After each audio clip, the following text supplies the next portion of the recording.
이번 주 어떤 거 가져오셨나요? 일단 그동안 기사가 정말 쉬지 않고 쏟아졌었는데 맞아요. 태형건설 워크아웃 소식이 이제 마무리가 됐습니다. 계속 나오다가 뭐 기자회견하고 뭐 긴급 기자회견하고 계속 그랬는데 워크아웃이 개시가 된 거죠? 맞습니다. 이제 태형건설에 대한 워크아웃이 이제 시작됐다 이렇게 보시면 될 것 같은데 뭐 일부에서는 이렇게 이야기합니다. 시공 능력 16위가 크긴 크지만 뭐 1위, 2위, 3위도 아니고 이렇게 전 나라가 이렇게 들썩일 정도로 이렇게 굉장히 이렇게 노이즈가 많냐 이렇게 말씀하시는 분도 있거든요. 근데 그만큼 PF 부실의 어떤 첫 사례다. 어떤 중견 건설사에서는 예전에도 말씀해 주셨잖아요. 맞습니다. PF에 대해서. 예. 그래서 네. 어제 이제 태형건설에 대한 금융 채권단 협의회가 열렸고 여기서 이제 워크아웃으로 들어가지 말지 여기에 대해서 표결을 했는데 원래는 75% 이상, 그러니까 금액 기준으로 채권단의 75% 이상이 찬성을 하면 들어가는데 96.1%의 찬성률로 이제 채택이 됐습니다. 창성률이 상당히 높아요. 네, 맞습니다. 이게 태형건설을 어떻게 보면은 법정 관리로 갈 것이냐 이런 이야기도 나왔지만 어떻게든 잘 회생시켜서 채권단도 덜 다치고 기업도 살리는 쪽을 선택했다 이렇게 보시면 될 것 같습니다. 워크아웃이 쉽게 말하면 그냥 태형건설 다시 살리는 작업에 들어갔다 이렇게 보면 되는 거죠? 맞습니다. 이게 정식 명칭은 기업 재무구조 개선 작업 이게 복잡하긴 한데 어려워요 말이. 네, 근데 뭐 돈 못 갚은 기업 그럼 망하게 둘 거냐 했을 때 그러지 말고 돈 못 갚은 사람하고 돈 받을 사람하고 모여가지고 좀 이리저리 좀 협의해서 빚도 좀 줄여주고 그다음에 대신 회사는 좀 가치가 있는 자산도 팔아서 빚도 좀 갚고 이렇게 해서 조정하는 과정은 이제 워크아웃이라고 이야기하고 사실은 이건 뭐 굉장히 단순하게 이야기하면 일상생활에서도 많습니다. 그래서 뭐 누가 돈을 좀 껐는데 야 언제까지 갚으라고 했는데 안 갚았어요. 그러면은 야 그러면 뭐 총 100만 원인데 막 80만 갚아라. 그러면 너도 뭐 가재도구라도 팔아서 좀 갚아라 이렇게 얘기하면 사실 그게 워크아웃이거든요. 그렇죠. 그래서 채권도 좀 줄이고 어떻게 하면 팔지를 좀 결정하는 그런 과정이 되겠습니다. 나 사실 되게 소중한 나에게 게임기가 있는데 이거 팔기 싫어. 나 너무 갖고 싶어 했지만 네. 야 내가 20만 원 깎아줬는데 너도 좀 내놔야지 좀 내놔 뭐 이런 맞습니다. 거잖아요. 예. 그래서 근데 사실은 너무 아까도 잠깐 언급하셨지만 우여곡절이 너무 많았어요. 네, 이게 이렇게 잡음이 큰 워크아웃이 있었을까 싶기도 한데 일단은 태형그룹 측에서 자구안을 사실 제대로 지킨다는 의지를 보이질 않았거든요. 그래서 채권단에서 조금 화가 난 상황이었고 분위기가 굉장히 안 좋았습니다. 그러니까 돈 받을 사람 입장에서는 그렇게 정 어려우면 우리가 받을 돈 좀 줄여줄게 이렇게 이야기를 한 거거든요. 그럼 태형건설 너희는 뭘 해줄 수 있냐 이렇게 그룹 측에 물어봤더니 사실 대답이 이제 시원치가 않았던 겁니다. 그래서 이제 채권단이 아니 우리는 이렇게 희생을 감수하겠다고 하는데 너희가 뭔가를 내놔야 되지 않겠느냐고 지속적으로 요구를 했고 왜 우리 받을 돈만 줄여주냐 회사도 희생을 해라라는 이제 요구를 계속했던 거죠. 근데 사실은 이제 흔히 말하는 빡이 쳤다 뭐 이런 얘기가 좀 나왔었잖아요. 네. 강한 어조로. 네, 강한 어조로 좀 화가 났다 뭐 이런 얘기가 있었는데 결국은 이런 분위기에 태형건설이 백기투항한 거죠. 맞습니다. 이게 법정 관리로 가면 정말 어려워지거든요. 그래서 이제 당초 약속했던 자구안도 지키겠다. 그리고 추가로 지주사인 TY홀딩스랑 SBS 지분도 담보로 내놓겠다. 이렇게 이야기를 하면서 백기투항을 했고 이걸 딱 듣고 금융당국도 그렇고 채권단도 그렇고 굉장히 만족을 했습니다. 살릴 의지가 있구나 해서 사실은 생각보다는 빨리 워크아웃 개시 결정이 나왔다고 볼 수 있겠습니다. 그러면 이제 앞으로 어떻게 되는 거예요? 일단 워크아웃이 개시가 됐기 때문에 최대 4개월 동안 금융채무 이게 동결되거든요. 이거는 4개월간은 안 갚아도 됩니다. 그래서 채권단이 좀 참아주는 그런 개념이고 시간을 좀 벌었네요. 맞습니다. 그래서 대신에 그러면 이 기간 동안 노느냐 그게 아니고 이 채권단이 태형건설을 속속들이 들여다봅니다. 그래서 실사 작업에 들어가고 어디 뭐 팔 거 없나 뭐 이런 것들을 이제 잘 보고 게다가 작업장이 굉장히 많거든요. 지금 100여 곳으로 이제 추정이 되는데 태형건설의 작업장에서 어떤 곳은 잘하면 살릴 수 있겠다 하는 곳은 살리고 여기는 도저히 사업성이 안 나온다 하는 곳은 뭐 시공사를 교체하든지 아니면 이제 사업을 접는 그런 결정들을 이제 4개월 동안 하게 되는 겁니다.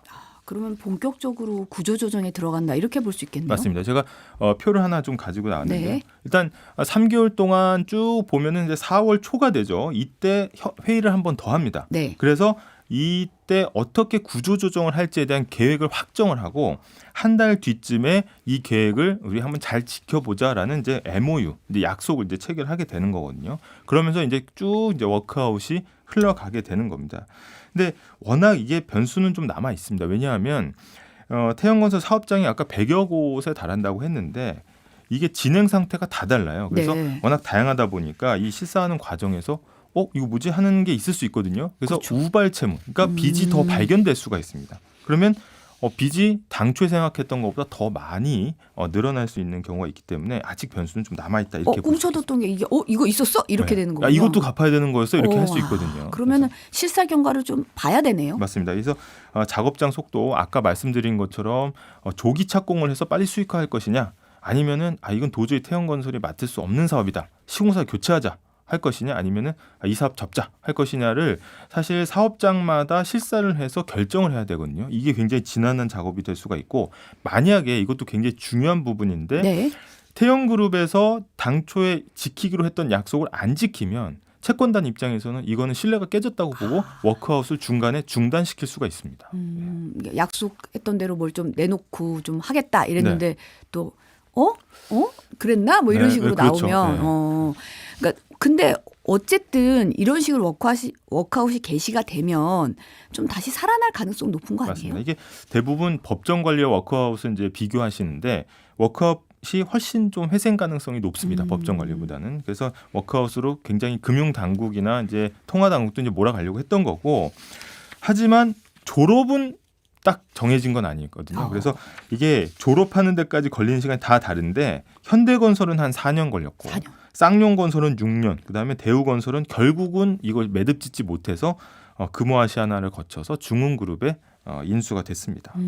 이게 들어간다고 해도 졸업이 될지 안 될지는 좀 봐야 되는 거네요. 맞습니다. 이제 진행 상황을 봐야 되는 거예요. 근데 지금 분위기를 보면 네. 금융당국이나 통화당국이나 이제 프로젝트 파이낸싱 사태랑 네. 이 태형건설 사태랑 봤을 때 이거 다른 데 좀 확산되면 어떡하지? 이렇게 좀 걱정하는 분위기가 보이긴 했어요. 제가 아까 시공능력 16이 굉장히 큰 대형 건설사긴 하지만 이렇게 무슨 모든 금융당국이 달라붙을 정도의 그 정도의 규모는 아니라고 보시는 분도 있거든요. 그런데 이 사례에 굉장히 집중하는 이유가 이게 잘못해서 이걸 기화로 해서 다른 건설업이나 금융 쪽에 이게 전이가 되면 줄줄이 도산이 될 수가 있기 때문에 이제 걱정을 하는 거고, 다만 이제 어제 한국은행에서 기준금리 동결하면서 한국은행 총재가 한 이야기가 어쨌든 태형건설 위기가 전체 건설업이나 이쪽으로 번지지는 않을 것 같다. 그래서 이럴 가능성은 상당히 낮게 보고 있다. 이렇게 이야기를 했습니다. 어쨌든 선을 그은 거네요. 맞습니다. 이게 이제 확산 가능성은 아무래도 낮다. 네, 다른 부분으로는 번지지 않는다는 건데 그 이유가 유독 그 태형건설이 PF에 대한 보증을 많이 했다는 거거든요. 그러니까 다른 건설사도 이렇게 많이 했으면 이거 잘못하면 번지겠는데 할 텐데 태형건설이 좀 유난했다 이렇게 이제 보고 있는 거고, 이거는 전체 우리나라의 건설업 위기가 아니고 태형건설 위기다 이렇게 보고 있는 시각이거든요. 그래서 근데 많은 언론들이 올해 상반기만 이제 부동산 PF로 돌아오는 만기가 12조 원이 돌아온다고 하니까 사실은 지금 상황에서는 또 어떤 건설사가 만약에 어려워졌다고 하더라도 전혀 이상하지 않은 상황이고요. 그래서 어제 한국은행 이제 금리 동결에도 태형건설이 변수로 작용을 했습니다. 그리고 금리 결정과 그 과정에서 나온 여러 가지 금리에 대한 예상 이런 걸 잘 정리한 리포트 잠깐 보고 설명 이어나가겠습니다. 네. 기준금리가 3.5% 그대로 유지됐습니다. 지난해 2월 이후 8차례 연속 동결입니다. 태형건설 등 부동산 PF 부실 우려가 크고 소비도 예상보다 부진한 상황임을 감안하면 금리를 내려야 하지만 물가가 여전히 높아 시기상조라는 겁니다. 소비자 물가 상승률은 5개월째 3%대에서 내려오지 않고 있습니다. 올해도 당분간 3% 내외에 머무를 것으로 전망됩니다. 가계부채도 증가폭은 줄었지만 지난달까지 9달째 늘어나고 있습니다. 금통위는 지금 상황에서 금리를 내렸다간 경기를 살리기보다는 부동산 가격만 올릴 수 있다고 우려했습니다. 다양한 투자처가 있는 경우라면은 그 금리 인하했을 때 경기 부양 효과가 굉장히 있겠지만 부동산 가격이 조정하는 국면에 있는데 섣부른 금리 인하가 부동산 가격 상승으로 연결되지 않도록. 현재 상황으로 볼 때 앞으로 3개월간은 현재 수준의 금리를 유지할 필요가 있고 아직 금리 인하를 논의하기엔 이르다고 확실하게 선을 그었습니다. 다만 금통위원 모두 현재 유가와 국제정세 등으로 볼 때 더 이상 금리 인상이 필요하진 않아 보인다고 밝혔습니다. 이에 더해 이창용 총재는 개인 사견임을 전제로 앞으로 적어도 6개월은 금리를 인하하기 쉽지 않다고 생각한다고 덧붙였습니다. 갑작스럽게 국제 유가가 변동한다든지 농산물 가격이 변동한다든지 환율이 요동친다든지 이런 걸로 인해서 언제든지 물가가 다시 반등할 수 있는 가능성도. 태형건설 사태와 관련해서는 금융시장 불안을 일으킬 상황은 아닌 만큼 한국은행이 직접 나설 때는 아니라고 설명했습니다. 네, 다음 소식은 뭔가요? 일단 굉장히 중요한 소식인데 어제 새벽 소식이 좀 전해졌고 미국 증권거래위원회에서 비트코인 현물 상장지수 펀드의 거래소 상장과 거래를 승인했다. 네. 이건데 사실 말이 굉장히 복잡하잖아요. 근데 그렇죠. 간단하게 요약하면 비트코인을 미국 주식시장에서 간접적으로 투자할 수 있는 길이 열렸다. 그리고 비트코인이 이제 지금 제도권 투자 자산으로 공인을 받았다. 이런 이제 의미가 있겠습니다. 사실은 발표 전날에 이미 승인됐다. 가짜 뉴스가 막 네. 나오면서 또 한바탕 좀 혼란이 있었어요. 그건 저도 좀 이제 속보를 받아보면서 놀랐는데 승인을 됐다. 이거는 사실 과거부터 좀 예상이 되었던 거거든요. 그래서 그런가 보다 했는데 사실이 아니다 이런 또 푸시가 또 떴어요. 그래서 이게 무슨 일인가 했는데 결국은 이제 해킹이었고 결국은 순리대로 승인이 이제 됐죠. 됐습니다. 네, 그래서 바로 다음 날 됐죠, 맞습니다. 사실은. 그런 해프닝이 좀 있었는데 아무래도 이게 비트코인의 변동성이 워낙 실시간으로 움직이다 보니까 이 해킹 위험이 좀 노출이 돼 있었던 것 같기도 하고요. 그래서 시세 조정을 하려는 그런 게 좀 있었던 것 같고 어쨌든 일단 비트코인 같은 경우에는 지금도 비트코인 거래소에 가면 살 수는 있지만 사실 그거는 굉장히 위험 자산으로 분류돼 있고 그러다 보니까 실제 우리가 제도권 시장에서는 비트코인을 거래를 할 수가 없었거든요. 그렇죠. 네, 아무래도 비트코인, 코인 뭐 이렇게 한다 그러면 약간 도박하는 기분이고 네. 이렇게 만들고 뭔가를 하는 것 자체가 이렇게 진입 장벽이 있다 그래야 되나요? 맞습니다. 좀 그런 게 좀 있잖아요. 너 코인 하니? 뭐 이런 거잖아요. 그렇죠. 네. 코인 하니 이러면 이제 그렇죠. 네.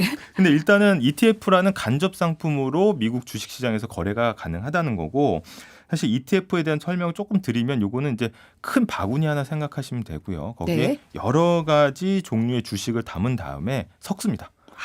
섞어. 그런 다음에 바구니의 일부를 떼서 그거에 대한 투자를 하신다고 보면 되거든요. 네. 그래서 사실 뭐 반도체 ETF다, 뭐 어떻게 보면 뭐 저탄소 ETF다 이러면 사실 그 관련주들을 모아놓고 개별 주식을 사는 건 좀 위험할 수가 있잖아요. 근데 전체적인 그 업종이나 전체 지수를 따라가는 거기 때문에 조금 이제 안정적인 투자로 얘기를 하곤 합니다. 그래서 이 ETF라는 간접 상품을 이용해서 이제 비트코인의 시세를 따라갈 수 있게 됐다라고 볼 수 있겠습니다. 근데 ETF라 그러면 이제 사실 최근에 좀 많이 주목받는 맞습니다. 펀드 투자랑 좀 비슷해 보여요. 네. 근데 펀드 투자는 내가 이 펀드에 가입을 하면 모아서 투자한 다음에 수익 나눠 갖고 여기서 제가 나가겠습니다 하면 환매를 하는 개념인데 그렇죠. 사실은 이거 바구니를 아까 잘게 쪼갠다고 했잖아요. 그 쪼갠 걸 상장을 해버리거든요. 그래서 실시간으로 이제 조정이 가능하고 굳이 환매 절차를 거치지 않더라도 팔아버리면 이제 청산이 되기 때문에 굉장히 간편하고 좋은 투자 상품이라고 볼 수 있겠습니다. 네. 하댕 TV님이 나 비트코인 잘 모르는데 네.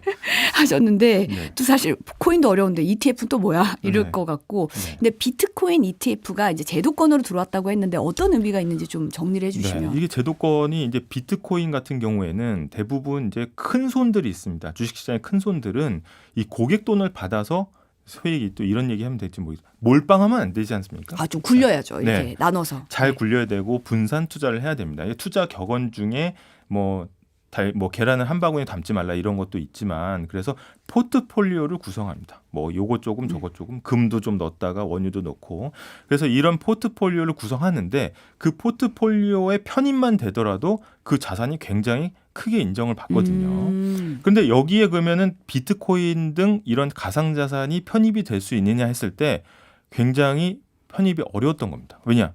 저거는 너무 변동성이 크고 위험한데 우리 고객들의 소중한 돈으로 굴리는 이 펀드, 이 포트폴리오에 어떻게 넣을 수 있겠느냐 했는데 이제 미국 증시에 이 간접 상품이 들어감으로써 여기에 편입이 가능한 거거든요. 그렇게 따지면 굉장히 공신력 있는 투자 자산으로 인정을 받은 거고 비트코인이. 네. 그러면 큰 손들도 이걸 굉장히 가벼운 마음으로 담을 수가 있는 겁니다. 그럼 거래량도 늘어나고 비트코인에 대한 어떤 그 투자 규모도 굉장히 늘어난다고 볼 수 있겠습니다. 그러면 이제 좀 나 이제 제도권에서 노는 사람이야. 뭐 제도권에서 노는 코인 이게 비트코인만이잖아요. 뭐 네. 이더리움이나 다른 코인은 그건 아니잖아요. 아닙니다. 근데 이제 그럼 비트코인 입장에서는 내가 역시 좀 공신력 있는 투자 자산이 됐어. 뭐 이런 느낌이네요. 맞습니다. 이게 미국의 증시에 인정을 받았다 이렇게 볼 수가 있고 사실은 이제 포트폴리오를 굴리는 입장에서도 이 공격적인 또 부분을 넣어야 되거든요. 그래야 네. 이 펀드의 수익률이 높기 때문에. 그러면 그 어떤 맞춤형 부분으로 비트코인이 굉장히 좋은 투자 자산이 될 수가 있는 거죠. 안정적인 국채도 좀 넣고 그다음에 뭐 안정적인 우량주도 넣고 그다음에 비트코인도 섞고 하면 사실 전체적으로 수익률하고 위험이 줄어들거든요. 그래서 수익률 높고 이제 위험은 줄어들거든요. 그래서 사실은 뭐 이거를 좀 비유해서 설명해 드리자면은 네. 미국 농구로 보면 NBA가 가장 큰 리그잖아요. 그렇죠. 근데 거기에 예를 들어서 그게 NBA가 있고 길거리 농구가 있다. 그런 리그가 다 치면 사실은 이 제도권으로 이제 들어오는 NBA로 들어오는 게 굉장히 어렵잖아요. 그래서 실제로 지금 보면 길거리 농구 리그에 있는 선수가 NBA에 뛰는 건 아닙니다. 직접 거래는 안 돼. 하지만 NBA를 중계하는 TV 채널에서 길거리 농구도 한다. 볼 수 있다라고 하면 그 길거리 농구 리그의 위상이 과거보다는 훨씬 올라가는 거잖아요. 그러니까 약간 간접적인 투자를 할 수 있게끔 만들어줌으로써 비트코인에 대한 어떤 공신력, 그다음에 제도권 자산으로서 이제 인정을 해준 거다. 이렇게 보시면 될 것 같습니다. 그러면 이제 앞으로 비트코인이 어떻게 되는 거예요? 일단 비트코인이 직접 투자는 증시에서는 안 되기 때문에 그건 앞으로도 유지가 될 겁니다. 그거는 미국 증권거래위원회에서도 명확하게 했거든요.